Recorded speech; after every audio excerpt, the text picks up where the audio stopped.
You are listening to the Disney Dream Girls, an unofficial Disney Theme Parks podcast, and this is show number 569 for Sunday, the 26th of October, 2025. Where dreams begin. Hello and welcome to this week's Disney Dream Girls. My name is Michelle Young, and together with my jolly good chum Jane Phipps, we are your guides to the place where dreams begin. Hello there, Jane. Hello there, Michelle. And it's happy half term for you, isn't it? Whoop, whoop, whoop.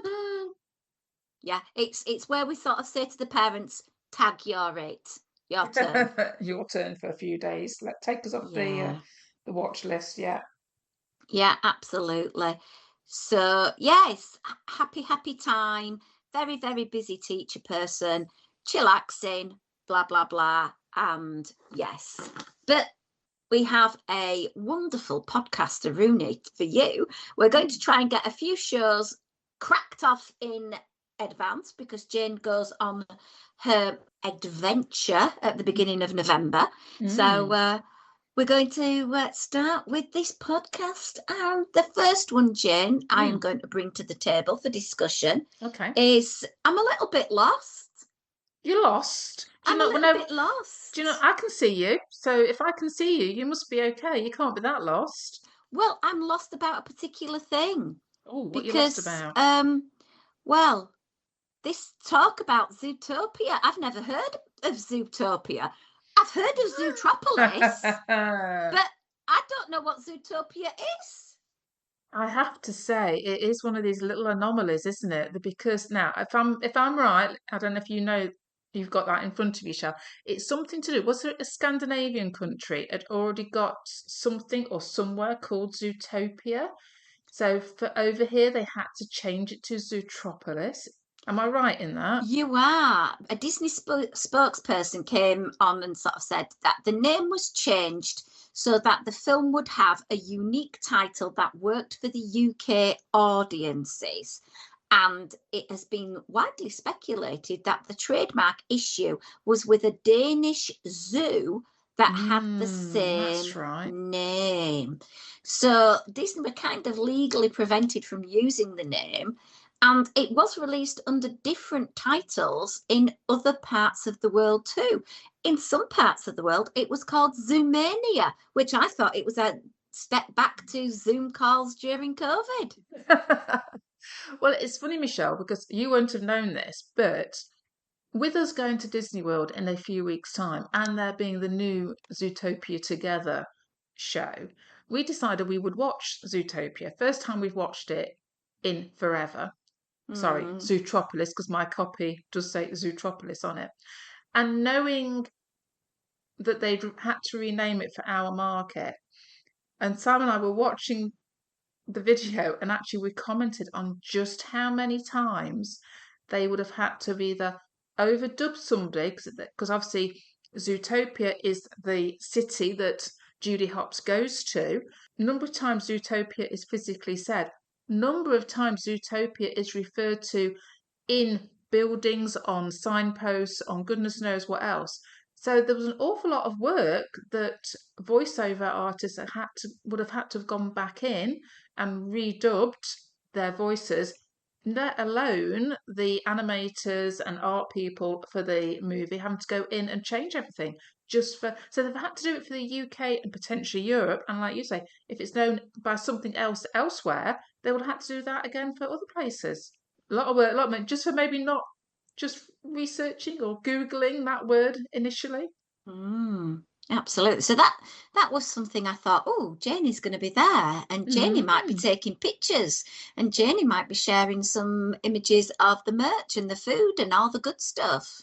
And the meet and the greet, and new queue line that's looks like some sort of coverings going up. I noticed the other day some like pergola type things were going up in the queue, perhaps to maybe make some more shading. I don't know. I'm looking forward to having all of those pictures to share with everybody on at Dis Dream Girls over on Instagram. Definitely. So the next thing I was going to mention is Jollywood Nights. Jollywood Nights, yeah. That can't be far off starting, can it? Because when did Disney start their Christmas season? Early literally November?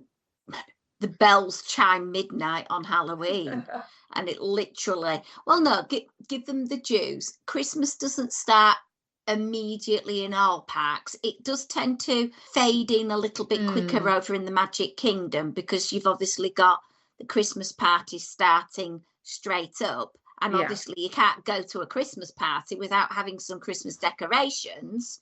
So exactly. all of this is done seamlessly behind the scenes, and there are some amazing little time-lapse videos and shows on Disney Plus if you are now paying for Disney Plus, because I know a lot of people cancelled their Disney Plus Mm, because of adverts, because of TV talk show hosts being put off air, back on air, off, on, don't know where it is at the moment. I don't watch the show. So anyway, back to Jollywood Nights. I know mm, you've not purchased a ticket, but no. there's an interesting lineup of characters you could go and meet. Okay, because obviously most times when we have a distinct party type event, they do tend to roll out the not so common. So who we got? Yeah. Phineas and Ferb, Mm-hmm. Max Goof as in Powerline, Powerline Goof, yeah. Chippendale Rescue Rangers, Oh, okay. Santa Stitch, Ah, Baloo, okay. King Louie, Makes sense. Mike Wazowski, Mm, Edna Mode, mm-hmm. which whenever I say the word Edna Mode, I always think of pie a la mode. And I'm just thinking of ice cream. And I don't, sorry, Yeah. slight digression. Frozone, that's maybe why I thought of it, because Frozone's after it, and Frozone had made great ice cream. Frozone mode. Yeah. Joy, Jose Carioca, Panchito, and Miguel, new for this year. Mm, You've got the Mandalorian and Grogu, Chewbacca, and he will be celebrating Life Day, and that's new. mm. This one is just, I just want to go and wear my dungarees that I've got dinosaurs on. Partysaurus Rex. Yes, I must admit that is an interesting one, is it not? Lots so. Now, I don't know about you, but whilst I was conned, and yes, Disney, I'm still saying it, you conned me in 2010. It still hurts that Lotso was a nice, lovely character because he smelt of strawberry. No, he was a villain. So why would you Mm, put him up as Christmas? mm. Anyway, Redeemable. uh, I don't know. We have got Santa Duffy, Donald Oh. Duck, Daisy Duck, Goofy, Pluto, Bing Bong. And that was me saying Bing Bong rather than your doorbell. Mickey Mouse and Minnie Mouse. So, is there any on there that would tantalize you to maybe dipping into your funds to buy a ticket? Um, Potentially. I mean, Santa Stitch probably jumps out at for me the most, and Partysaurus Rex, to be fair. Mm, Is it enough for me to hand over the moolah? Probably not, to be fair. I'm not I'm more of a, if I bump into a character, I will gladly have a photo taken. If I see an extremely short, one person line, I might have a photo and a meet. But otherwise, I don't tend to be character focused, so it's not probably enough to get me to part with my cash. you see, I'm feeling all the feels right now. Mm, I I even looked at how much it would cost to go to Walt Disney World so that I could see and go to a Jollywood Nights party. And it was going to cost me 4,000 and change. And it's like, never going to happen. it's that money, no, no, Even though I got my pay rise in this month's salary and I was paid today, never going to happen. no. That's an No. awful lot of money for a short trip just to Meet partake. Partysaurus Rex. Yeah, yeah, yeah. And obviously Santa Duffy. Well, I'm going to say that must be a big one for you, Michelle, because you're much more of a Duffy fan than I am. So, you Yeah, know, or do you I save know. that? But do you save that for going to Tokyo at some point? You see, I mean, would it not be better to meet Duffy in Tokyo? In his celestial home, really. Mm. Oh, Jane, stop it. You're giving me an headache now. I can't afford to go to Tokyo. I've I got to get know. through next year's holidays first. And as I've said before, you know, I upped the budget a bit to do a double booking with Pop, and then the flight was even ridiculous for next year. So no, no, stop giving me ideas. Sorry, Stop spending sorry. my money. It's only imaginary money, Michelle. We're not actually doing anything about it. We're just speculating. It's all right. Although one of my work colleagues has just basically says, well, you do know that I am your holiday enabler. I think you really do need to book yourself on a holiday at Christmas to go to Disney because it makes you such a happier person. I said, well, are you going to pay for it? Well, yeah, I can say I'm not quite sure how to take that statement, Michelle. Does that mean you're grumpy normally? Well, one of my delightful pupils today brought me a little picture of me, Mm. and she'd put on the top, Mrs. Young is always happier after she's had her happy juice. Because I say to it as I've got my caffeinated beverage in my sealed cup, and I'm having this is Mrs. Young's happy juice, and it's amazing. They won't remember the 7 times table, but they can remember the name I give my coffee. I say I'm glad you jumped in there, Michelle, and actually clarified exactly what we're talking about. Otherwise, I've got visions of you having a little hip flask at school. No, it is my Disneyland pink Starbucks cup at the moment with my pumpkin spice latte, Oh, very festive. which when I go back after half term will revert to gingerbread latte because they all know I drink gingerbread latte even in January. I know, guys, I'm a rebel. Nothing wrong with that. Best No. being a rebel. Yeah. So we were talking anyway many Mm. eons ago Yes, sorry. about some of your dates. Yes. And what is the first date that you're in Disney World? We will land in Disney World on the 16th of November. Darn it, you're gonna miss it, What? Jane. Why? What am I going to miss? What? Well, you know, Disney have an amazing Christmas parade, Mickey's Once Upon a Christmas Time parade. Yes. And this is part of the ABC Christmas special Oh, that okay. they Yeah. have on Christmas Christmas Day Day. Yeah. Yeah. that Yeah. we can't get in the UK unless you sort of circumnavigate a few things. And every year it is filmed at some point during November Yeah. because it's got to have all the production values done. It needs Obviously. 2 days of filming to get the right shots, the right and everything, blah, blah, blah. So theme park fans have got it into their head of how they can fathom out which day it's going to be so they can be in the Magic Kingdom to one, see the parade for free, and two, Yeah. be on the telly. Get on that goggle box. Yeah. Okay. Yeah. So it's looking likely to be the 8th and 9th of November because on those 2 days, there's no scheduled performance of Festival of Fantasy. So people are putting one and one together and making 75. No, I think they're making two. Do you reckon? I think these are going to be the potential days where they're going into the parks and they're going to film the wonderful world of Disney magical holiday celebration. Because last year it was on the 9th and 10th of November. So this year, 8th and 9th, I think it's a pretty sure bet. Well, I would love to say that, I would be there on the 8th and 9th. Unfortunately, looking at my calendar, on the 8th, I'll be in Madeira, Funchal, Portugal. Oh, And then on the 9th, I shall be at sea. Bit of a long doggy oh, paddle to get to Florida, especially as that's the first of 7 nights at sea. So. true.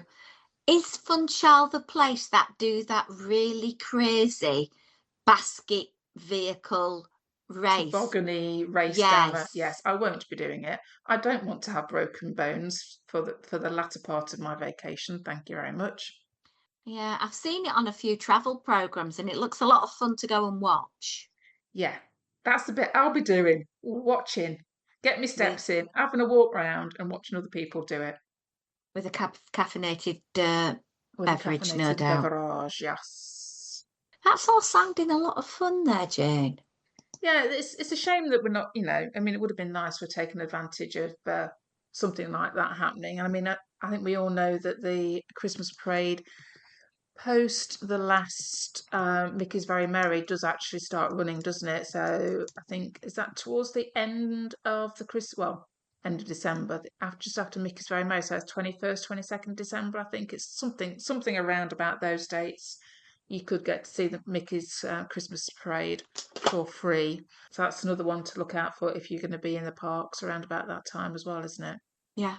Another thing I thought we could discuss, because we haven't had a little bit of a chat about Disneyland Paris for quite a while, and Mm. things are starting to happen over in Walt Disney Studios, particularly getting ready and gearing up for the Frozen Land Yeah, opening, yeah. and you've got the name change Change. happening. Yeah, yeah. All of that good stuff is happening. Mm. Well, I thought I'd bring to the table, pardon the pun, feasts and unforgettable encounters.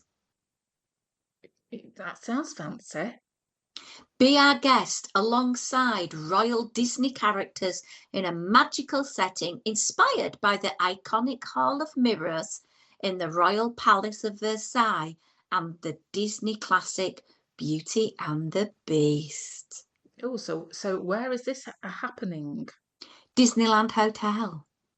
Oh, is it open to everybody, or because I know we had a lot when it reopened that it was only if you were a guest there, one thing and another were different things, wasn't If you've got the money, honey, they're it? gonna let you in. Very, very true. Very true. It is an expensive experience, but it's one of the very few places that you are able to meet certain characters. The food is, you see, this is what Disneyland Paris do really, really well. And you've got this at Waltz on Main Street as well. They do their themed food spectacular. Yeah, There's yeah, the Auberge de Cendrillon as well, yes. beautifully themed food. Well, La Table de Lumière is, oh my God, amazing. Go on then. What we getting for it? It's open every day from 1800 hours to 22:30. Mm-hmm. So we need to have that sorted. And it's fine dining fable for all ages. So Mm-hmm. you can decide whether the price matches the menu. Right. Go on then. Now, you can do a wine pairing to go with your meal, and the wine pairing of 3 champagnes is €60, or 3 wines at €50. Right. I'm going to read some of the things on the appetizer menu. You can have a cauliflower finger, green apple jelly, and marinated smoked tofu. So that's your vegan option. Right. You can have a butternut squash soup, a velouté, so it's going to be a really thick soup. Mm. That's your soup. There is a duck dish where that Mm. is served with salad and a gingerbread chutney. Oh, you'd be all over that then, missus. Absolutely. Warm langoustine and scallops with hot lemon verbena broth. That Mm. sounds really good as well. And then they have an egg with mushrooms and garlic and flat leaf parsley emulsion. Right. All very fancy sounding. It is, and they're just the starters. Now, if you wanted, while I'm talking about alcohol, if you wanted to have a really good experience, you could pay $245 for a bottle of very expensive champagne. No? I'm okay, thanks, Michelle. Okay. So your mains, they have catered for vegetarians and vegans separately, which I think if you are a vegan, this is going to be a plus for you, because sometimes it feels like it's an afterthought. Like when Mm. we've been talking about the Chef de France special food and wine breakfast you can go to. And if you were a vegan, hello, there ain't a great deal of things that you're going to be able to Mm. have, because you can't have the buttery croissants, you can't have the cheese or meat plates. Mm. Quite. So What anyway, they got then? we have got wheat and soya medallions, cocoa crumble, green cabbage bavois cream, and a red wine sauce, which does sound very high end. They Mm. have a sole, which is served on the bone. I'm guessing that probably might be deboned at the table, and that's with Right, yeah. potatoes and finger limes. There's a John Dory, so if you like a bit of fish, this is the Mm. place for you. There's a roast side of beef, French beef as well, with Mm-hmm. some potato mille-feuille and seasonal vegetables. There's a duck main with orange, which is very classic, adding a Buccal little bit of orange. kumquat in there as well, so that extra double bite of oranginess. There's a farmhouse chicken served with that as well, and everything is done to this really high standard. It's not just a normal chicken, it's a corn-fed chicken. Yeah, So everything's that little bit extra, yeah. then you've got for your pleasure, you have got your final enjoyment. You can go with a cheese plate, which Mm. I can't say highly enough. If you're in France, you want to have a cheese plate. Fair twos, yeah. There is seasonal fruit pavlova with coconut emulsion and avocado and coconut milk ice cream, which has been put as a vegan option. But to be honest, I'd probably quite happily enjoy that. So That's I'm an interesting imagining one. the pavlova will have been made with possibly, when you get chickpeas, aquafaba is basically the same as the juice of chickpeas, Oh, and right, that can okay. be whipped up to make a pavlova. Right, So okay. aquafaba or chickpea juice will have been made into your pavlova with some sugar. So Mm. there's an enchanted ball cake, which is whipped white chocolate ganache with mango and passion fruit and coconut dacquoise biscuit. Mm. There's a chocolate sphere with lemongrass and ginger poached pear with a pear sorbet and vanilla mousse. Poached pears, that's a very classic dish, isn't it, for Yeah. dessert? Selection of sorbets and seasonal fruit can be yours as well. I think the cheese plate will be calling me actually from all that lot, which is unusual for me because I do like a bit of a sweet treat at the end of a meal. I do think they've missed a trick on this because there might be people who want something sweet and then maybe have an upcharge to pay for the cheese plate as well. Yeah, and also, where's the grey stuff? Well, true. It's over in America, isn't it? Well, yeah, So, just with it being a Beauty and the Beast inspired, you'd have thought it might have, mm, a high-end version, perhaps. I think some of the food stylistically fits in. Mm. So, what would you pay in euros for that, Jane? But excluding the pairing, shall we say? Yeah. Excluding the alcohol. Oh, crikey. 120? 120 euros? Mm. Wow, it's as if you've read the menu. No, don't, honestly, Yeah, hands up. 120. No, Yeah. genuinely, I have not seen anything about this. I did not know that was a complete and utter guess. I'm quite proud of myself. Yeah, well done you. That for our American listeners, that is $140. Mm. And bear in mind, tax and tip, ka-ching. It's a lot of money to pay Yeah. out. There is a children's menu, and it's quite interesting seeing the children's menu because I wouldn't be taking a child to this menu to have chicken nuggets. That's No, not no, the no, type no, of, no. no. So you have a very similar menu. So there's a leek and potato soup. There is a chicken breast with cheese and a vegetable muffin with cocktail sauce. There's smoked salmon and lemon mascarpone cream. There is the child's version of the egg dish that's on the adult menu. Oh, okay. So I really liked that idea. There's a fish dish, and this is fried and breaded seasonal fillet of fish with either fruit or white rice. There is pan-fried French beef with gravy, potato and vegetables. There's a beef croque, which is with some cheese, some shredded salad, cocktail sauce and straw potatoes.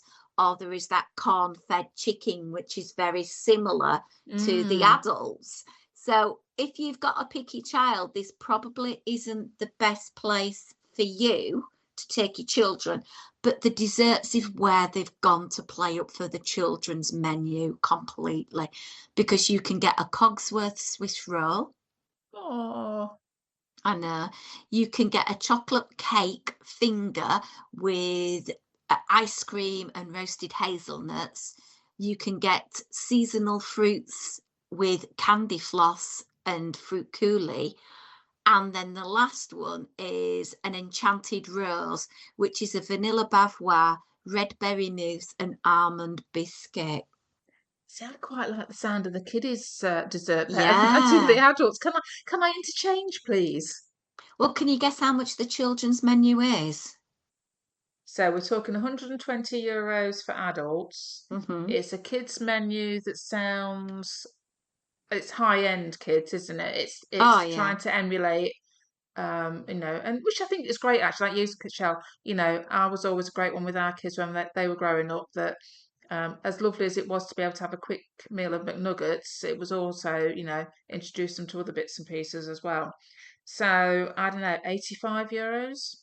Actually, Jen, you've gone a little bit OTT. Oh, The okay. menu for children aged 3 to 11 is 60 euros, so a little bit under $80. Yeah, that surprises me because even normally when you have those pricing tiers, particularly maybe in the States, sometimes the kids' prices aren't as low as what you would normally expect them to be. So I think that's probably why I Mm, went a little bit on the higher side. But yeah, good on DLP.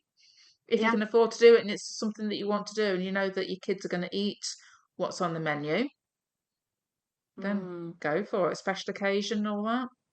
absolutely. And if you do plan a trip to DLP and you're going to go and enjoy this menu, please let us know what you think about it, because it Mm. does sound sensational. And remember, in with that price, there is the character element as well. Ah, of course. Yeah. Double whammy. Yeah, if you do have the Disney Premium Meal Plan, this will count towards that. Mm. So there is that as well. And that might tempt someone if you do go down the route of the premium dining plan over at Disneyland Paris. Yeah, I have to admit, all the dining plans kind of confused me when the last time I was going, but that's a while ago, so maybe things are a bit more self-explanatory nowadays. I don't know. No, it's still confusing, Is it Jen. still? Oh, okay. Yeah. Anyway, so that's basically it for this week. We are going to hop on over now and record a special show for our Patreon supporters to say a big thank you for them for supporting us financially, keeping the show free of adverts. You can find us on Instagram at DisDreamGirls. You can email us info@disneydreamgirls.com. But until next week, it's a goodbye from me. And goodbye from me.